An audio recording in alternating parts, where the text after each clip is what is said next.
The lock clicked behind us. At first, I thought it was an accident. Emily, I called up the stairs. No answer, just the muffled sound of laughter, music, and glasses clinking from the living room above us. My sister's engagement party was in full swing, and somehow my grandpa and I had ended up locked in the basement. I tried the door handle again. It didn't move. Emily, I called louder this time. Still nothing. Grandpa sat quietly near the old furnace, resting both hands on his cane. The single light bulb above us flickered, throwing long shadows across the dusty floor and stacked storage boxes. For a moment, I told myself she probably didn't notice we had come downstairs. But then I remembered the look she gave me earlier, that tight smile, the cold whisper she slipped into my ear while everyone was busy congratulating her. You always ruin things. Just stay out of the way tonight. Upstairs, someone started cheering. I pulled my phone out and checked for signal. Nothing. Of course. Thick basement walls. I exhaled slowly and leaned against a stack of old boxes. My sister had always treated Grandpa like he was a problem that needed hiding. Ever since Grandma died, she complained he walked too slow, talked too much, and embarrassed her in front of guests. Tonight, she barely let him finish a sentence. And now we were locked down here while she entertained her guests upstairs like nothing happened. I felt anger rising in my chest, but I pushed it down. Getting angry wouldn't open the door. Minutes passed, then more. The music above us got louder. At one point, Emily's voice carried through the floorboards. And after the wedding, we'll probably sell the house anyway. My stomach tightened. Sell the house. Grandpa had lived here for 40 years. I looked at him. His expression didn't change, but his fingers slowly tightened around his cane. Another round of laughter exploded upstairs. They weren't coming down for us. Not anytime soon. I walked back to the door and tried the handle one more time. Still locked. We might be stuck here for a while. I said, quietly. Grandpa leaned slightly toward me.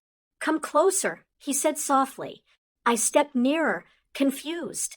He glanced toward the ceiling, listening to the party above us, then looked straight into my eyes. Suddenly, he didn't seem old or tired anymore. His voice dropped to a whisper. Quiet. I leaned in. Then he said something that made my heart skip. I have a secret. Your one click can keep these stories alive. Subscribe, because every voice deserves to be heard. The basement grew quieter after that. Not upstairs. The party was still loud. Music, laughter, glasses clinking. Emily's voice kept rising above everyone else like she was the star of the night. But down here, everything felt different. I looked at Grandpa. A secret?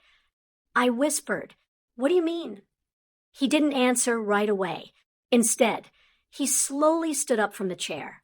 For a moment, I instinctively moved to help him, but he waved his hand slightly. I'm not as fragile as they think, he said softly. Then he tapped his cane twice on the concrete floor. A hollow sound echoed back. I frowned. Grandpa moved a few steps toward the old wooden shelf in the corner, the one that had been there for as long as I could remember. It was filled with dusty paint cans, old tools, and boxes no one had touched in years. He pointed at it. Help me move that. I blinked. The shelf. Yes. The music upstairs boomed louder as another round of cheering erupted. Emily must have been making another speech. I grabbed one side of the shelf while Grandpa held the other. It scraped loudly against the concrete floor as we slowly pushed it aside. Behind it, there was a small metal door set into the wall. I stared. What is that? Grandpa gave a faint smile. Something your grandmother and I installed a long time ago. He reached into his jacket pocket and pulled out a tiny key. My eyebrows shot up. You've been carrying that around. For 40 years, he replied calmly. The key turned with a quiet click. Inside the metal compartment were several thick envelopes and a small locked box. I felt my heartbeat pick up. Grandpa carefully lifted one envelope and handed it to me. "Open it." My hands hesitated before tearing the seal. Inside were legal documents, property documents, bank papers. My eyes moved quickly across the page, and then stopped. "Wait," I whispered. "This says..." Grandpa nodded before I could finish. Yes, the house wasn't in Emily's name. It wasn't even in my name. It was still entirely his, but that wasn't the shocking part. I flipped to the next page. There were business ownership documents, investment accounts, numbers that made my brain freeze. "Grandpa," I said slowly, "this can't be right." He watched my reaction quietly. For years, Emily had told everyone Grandpa had almost nothing left, that the house was the only thing he owned, that selling it after her wedding would help everyone. But the papers in my hands told a completely different story.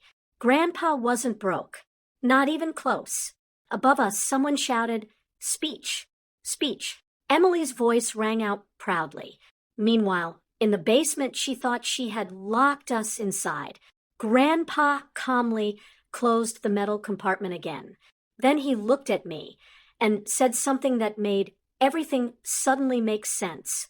I was waiting to see who truly cared about family and who only cared about the house. Upstairs, the celebration continued, but for the first time that night, I realized something. The real surprise of this party hadn't happened yet. Don't miss out on the journey. Subscribe and let's grow, laugh, and learn together. The living room went completely silent. Only minutes earlier, the house had been filled with laughter, music, and Emily proudly talking about selling the house after her wedding. Now everyone was staring at the documents Grandpa had calmly placed on the table.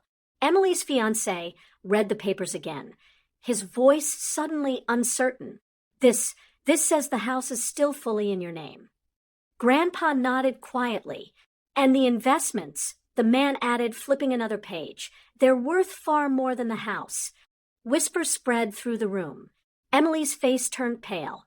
"But you told us you had almost nothing left," she said weakly.